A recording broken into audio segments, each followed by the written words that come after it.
বৌমা তুমি কেমন আছো? ভাবি তুমি কেমন আছো? আপনারা আপনারা এখানে কেন? আর কোনো কথা নেই, বার্তা নেই, হুট করে আমার বাসায় কি মনে করে চলে আসছেন? বুঝলাম না কিছু। ঈদের সামনে ছেলে বাসায় আসবেন আমরা? মানে ঈদ সামনে দেখে ছেলের বাসায় আসা লাগবে, এটা আর কোনো মানে আছে? হ্যাঁ, ছেলের বাসায় আসি কি ঈদ করা লাগবে? গ্রামে ঈদ করা যায় না? আমি কি আমার ছেলেকে দেখতে আসতে পারবো না ঈদের সামনে? ভাবি এটা তো আমার ভাইয়ের বাসা। আমার আব্বা আর আমি আইসি দেখে কি তুমি রাগ করছো? না না না, রাগ করবো কেন? আমার তো এখন ইচ্ছে করতেছে আমি এখন গান ছেড়ে দিয়ে কতক্ষণ ড্যান্স করি। এই শোনেন, আমার বাসায় আসতে গেলে না আমার অনুমতি নিয়ে আসতে হবে। হুটহাট আমার বাসায় এসে পড়বেন, এটা কোন অভ্যাস? হ্যাঁ, বৌমা তুমি এরকম ব্যবহার করছো কেন? তো কি ব্যবহার করব? এখন কি আপনাদেরকে আমি বরণ ডালা দিয়ে বরণ করব? শোনেন, আপনার ছেলে আসার আগেই যেখান থেকে আসছেন সেখানে চলে যান। না না ভাবি, আপনি কি বলতেছেন? আমরা গ্রাম থেকে এত কষ্ট করে আইছি, কত জার্নি করে ট্রেনে করে এই ঢাকা শহর আইছি ভাইয়ার লগে ঈদ করবো দেখে, আর আপনি এখন বলতেছেন আমাগো আব্বারে আর আমারে চলে যাইতে? না ভাবি, আমরা যাইতাম না, আমরা ভাইয়ার লগে ঈদ করমু এই জায়গায়। কি বললি? এই বান্দির বাচ্চা, তো সাহস কম না? হ্যাঁ, তুই আমার মুখে মুখে কথা বলিস? তুই জার্নি করে আসছিস না কি করে আসছিস সেটা আমার দেখার দরকার নেই। তুই যেখান থেকে এসেছিস সেখানেই চলে যাবি। আমার হাজবেন্ডের সাথে ঈদ করার তোদের কোনো যোগ্যতা নেই, বুঝতে পেরেছিস? আরে বৌমা তুমি এগুলো কি করছো? গায়ে হাত দিচ্ছ কেন? আপনি চুপ থাকেন। এত বয়স হয়ে গেছে, দুদিন পরে কবরে চলে যাবেন, তারপর আপনার শিক্ষা হয় না? হ্যাঁ, ড্যাং ড্যাং করে বেহায়া নির্লজ্জের মতো ছেলের বাসায় চলে আসেন। এত বেহায়া কেন আপনারা? হ্যাঁ, আপনি যদি আমার শ্বশুর না হতেন তাহলে না আপনার গায়েও আমি হাত তুলতে বাধ্য ভাবি, হতাম। আপনি আমাকে মারতেছেন, আমাকে মারেন, দরকার আমার মারতে মারতে মেরে ফেলেন, কিন্তু আব্বার সাথে এরকম ব্যবহার করেন না। কি বললি? কি ব্যবহার করব না? আরে আমার ব্যবহারের কি দেখেছিস তোরা? আমি যদি চাই না এর থেকেও খারাপ ব্যবহার করতে পারি। তোদের তো ভাগ্য ভালো, এখন পর্যন্ত আমি আমার সিকিউরিটি গার্ডকে ডেকে তোদেরকে ঘাট ধাক্কা দিয়ে বাসা থেকে বের করে দেইনি। এই তোরা কি মনে করিস? হ্যাঁ, তোদের মতো এসব ফকিন্নি ছোট লোকদের নিয়ে আমি আর আমার হাজব্যান্ড ঈদ করব? কখনোই না। আমাদের না এখানে একটা মান সম্মান আছে।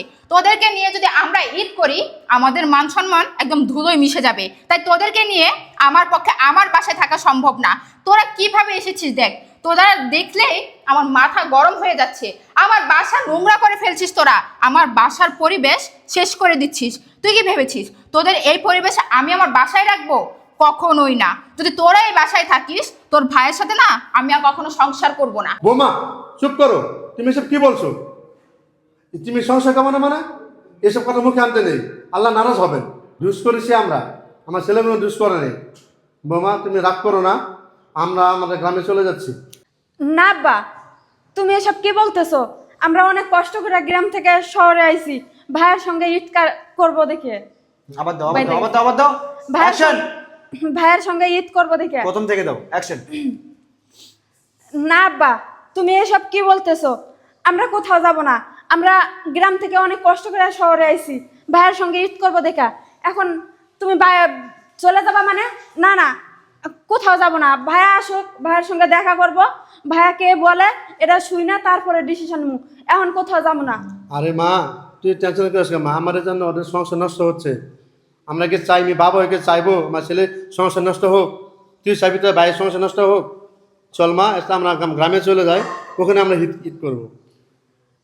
না না আব্বা, ভাইয়া আগে আসুক, ভাইয়ের সঙ্গে কথা বলবো, দেখা করব, তারপরে আমরা যাব। কান্দিস না মা, এর আগে যাব না। কান্দিস না রে মা, চল আমরা বাইরে কোথাও বসি, আমার এগুলো জায়গা হবে না মা। তুই দেখিস তার ভাবি কেন ব্যবহার করতেছে, আমাকে কেন অপমান করলো। আমরা বাইরে কোথাও রাস্তায় গিয়ে বসে থাকি, ছেলে আসলে ছেলেকে আমরা বলবো। এই চুপ কর। এই ছোট লোকের বাচ্চারা, তোরা কি এখানে এসে নাটক শুরু করেছিস? হ্যাঁ, আমি কি এখানে দাঁড়িয়ে দাঁড়িয়ে তোদের নাটক দেখবো? তোদের এত ফালতু নাটক দেখার না সময় আমার নেই। কি বললি? হ্যাঁ, তুই কি বললি? তুই আমার বাসায় ঈদ করবি না? তোকে আমিও দেখে নিব তুই কিভাবে আমার বাসায় ঈদ করিস। তোর বাপ তো ভালো কথাই বলেছে, তোদের জন্য আমার সংসারে অশান্তি হবে। এর আগে ভালো হয় তোরা আমার বাসা থেকে চলে যা। শোন, আমি যদি আমার হাজবেন্ড আসার পর তোদেরকে বাসা থেকে বের করি না সেটা খুব খারাপ হয়ে যাবে। তাই আমি আগে থেকেই বলছি আমার হাজবেন্ড বাসায় আসার আগে তোরা আমার বাসা থেকে চলে যা। তোদের যদি টাকা পয়সার প্রয়োজন হয় সেটা আমি তোদের দিয়ে দিব, তাও তোরা আমার বাসা থেকে চলে যা।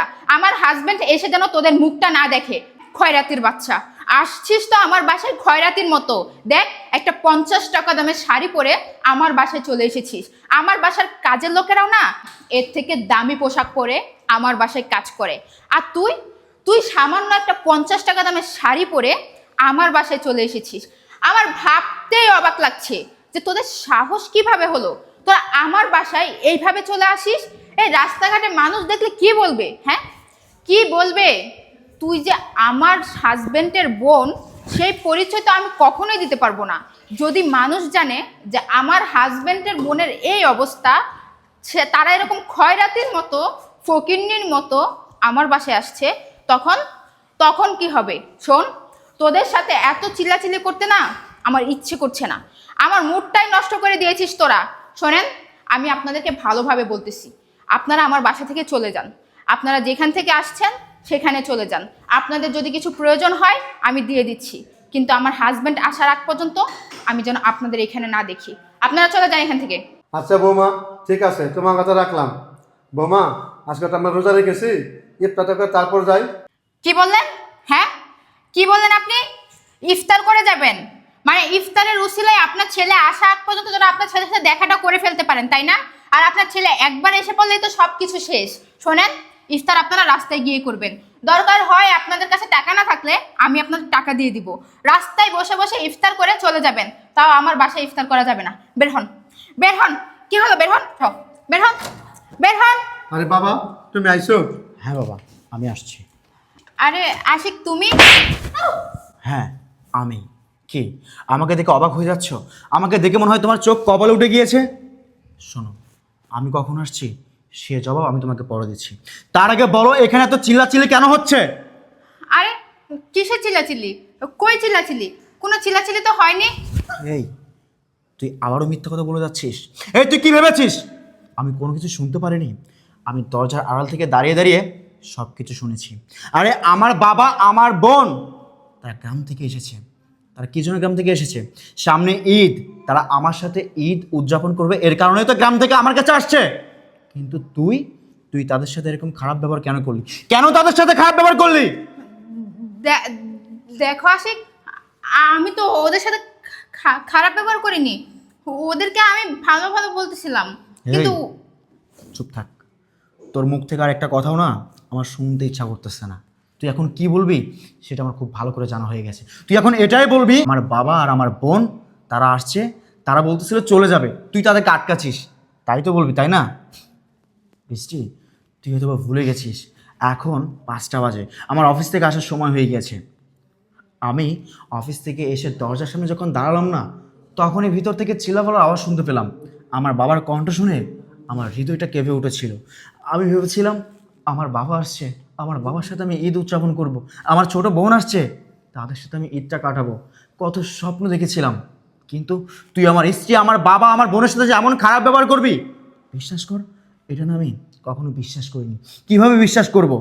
আমি যখনই তোকে আমার বাবা আর আমার বোনের কথা বলেছি না, তখনই তুই বলতি, আরে আশিক তুমি চিন্তা করছো কেন, তোমার বাবা তোমার বোন মানেই তো আমার বাবা আমার বোন।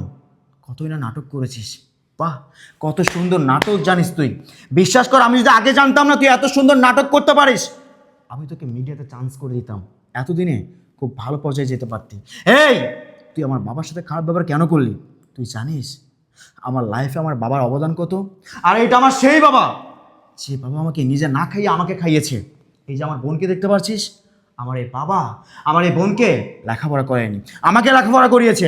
আজকে আমি ভালো অবস্থানে চাকরি করছি কার জন্য? আমার বাবার জন্য।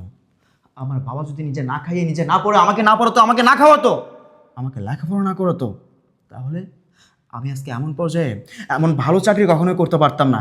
এই যে দেখছিস আমার বোন মাত্র 50 টাকার শাড়ি পরে আছে, যাকে তুই ফকিন্নি বলে অপবাদ দিয়েছিস, যাকে তুই গরিব বলেছিস, আজকে এই ফকিন্নি, এই গরিবের কারণে না আজকে আমি এমন ভালো একটা অবস্থানে আসতে পারছি।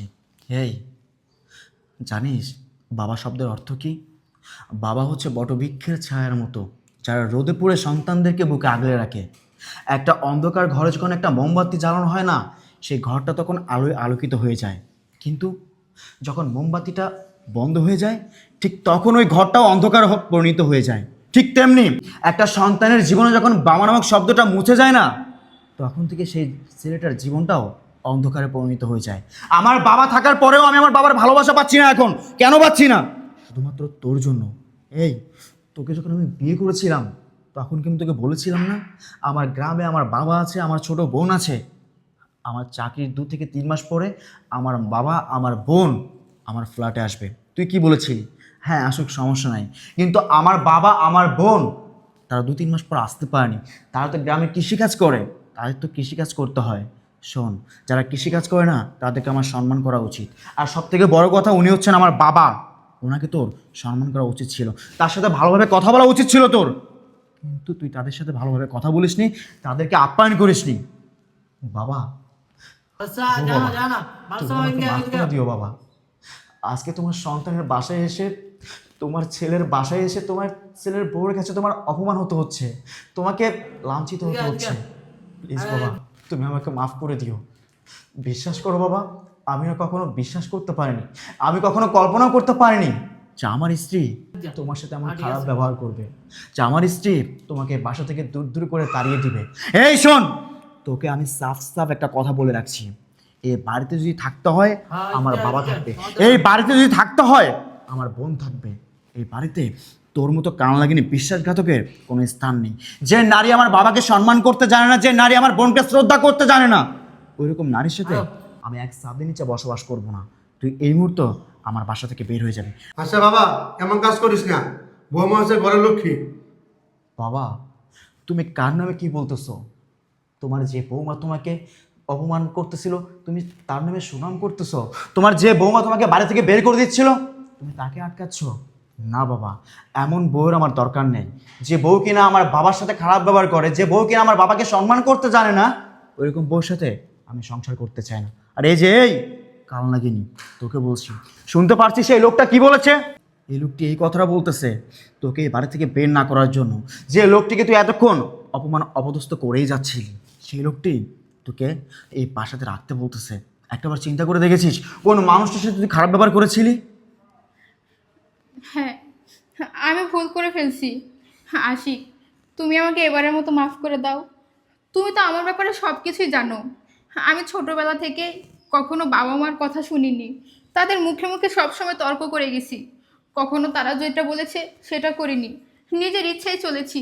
তাই আমি জানি না সম্মান কী জিনিস, শিক্ষা কী জিনিস। হ্যাঁ হ্যাঁ, আমি শিক্ষিত হতে পারি, কিন্তু আমার ভিতরে সেই শিক্ষাটা নেই। মানুষকে কিভাবে সম্মান করতে হয়, মানুষকে কিভাবে ভালোবাসতে হয় সেটা আমি জানি না। আশিক, তুমি আমাকে এবারের মতো মাফ করে দাও, আমি ভুল করে ফেলছি। ব্যাস, চুপ, একদম চুপ। তোর এই নাকা কান্না আমার সামনে আর কানবি না। শোন, তোকে আমি মাফ করতে পারি, আমার শর্ত আছে। আজকের পর থেকে আমার বাবা আমার বোন আমার এই বাড়িতে থাকবে, আমার বাবা থাকবে এই বাড়িতে। আমার বাবার কথা অনুযায়ী এই বাড়ির সমস্ত লোক চলাফেরা করবে। তারপরেও যদি তুই আমার বাবার কথা না শুনিস না, সেদিন তোকে আমি এই বাড়ি থেকে বের করে দিতে বাধ্য হব, বলে দিলাম। না, আমি আর এরকম কখনোই করব না। আমি এখন থেকে সবার কথা শুনবো, বাবা যেভাবে বলবে আমি ঠিক সেভাবে করব। বাবা, আপনি আমাকে মাফ করে দেন। আমি তো আপনার মেয়ের মতো, আমি আপনার সাথে অনেক বেয়াদবি করে ফেলছি, অনেক বড় অন্যায় করে ফেলছি। আজকে যদি আপনার মেয়ে এরকম করতো, আপনি কি তাকে মাফ করে দিতেন না? আমাকে আপনি আপনার মেয়ে ভেবে একটাবার সুযোগ দেন। আমি কথা দিচ্ছি, আমি আর কখনো আপনাদের সাথে খারাপ ব্যবহার করব না, আপনাদের কথার অবাধ্য হব না। আপনারা যেভাবে বলবেন আমি ঠিক সেভাবেই করব। আপনি যা যা বলবেন আমি তাই করব। আমাকে প্লিজ বের করে দিয়েন না। ব্যাস, হয়েছে বাবা। আমি শুধুমাত্র তোমার কথা শুনে ওকে লাস্টবার মতো ক্ষমা করে দিলাম। কিন্তু বাবা, আমি তোমাকে সাফ সাফ কথা একটা বলে দিচ্ছি, আজকের পর থেকে ও যদি তোমার সাথে আমার বোনের সাথে খারাপ ব্যবহার করে, আমি কিন্তু ওকে এই বাড়িতে রাখবো না। বৃষ্টি, তুমি বোনকে নিয়ে ইফতার রেডি করো, বাবার সাথে আমার কথা আছে, যাও। রিক্তা, চলো। বাবা, তুমি যে গ্রাম থেকে আসবে, তুমি কি একটাবার আমাকে বলে আসবে না? আরে তোমার ছেলে, আমি তোমার ছেলে না বাবা? তুমি কত কষ্ট করে আমাকে লালন পালন করে বড় করেছো, তোমার জন্য তো আজকে আমি এত বড় প্রতিষ্ঠানে চাকরি করতে পারতেছি, তোমার জন্য আজকে আমি অনেক টাকা ইনকাম করতে পারতেছি। আর বাবা, একটা নারী যদি তোমাকে নিয়ে এইভাবে অপমান অপদস্থ করে কথা বলে, আমি তো সেটা সহ্য করতে পারি না বাবা, তুমি আমাকে ক্ষমা করে দিও। আচ্ছা বাবা, আমি মনে কিছু নিই, আমি তোকে তো অনেক ফোন দিয়েছিলাম, কিন্তু তুই ফোন কেটে দিছিস বারবার। পরে বুঝলাম তুই মানে মিটিংয়ে আসিস, এই জন্য তোকে আর ডিস্টার্ব করি নাই। হ্যাঁ বাবা, আসলে আমার নতুন একটা ব্রাঞ্চ চালু হয়েছে তো, সেটা নিয়ে একটা মিটিংয়ে ছিলাম। আর আমার অ্যাসিস্ট্যান্ট হয়তো বা কলটা কেটে দিয়েছিল। ঠিক আছে বাবা, চলো আমরা অফিসে বসে গল্প করি। আচ্ছা চল।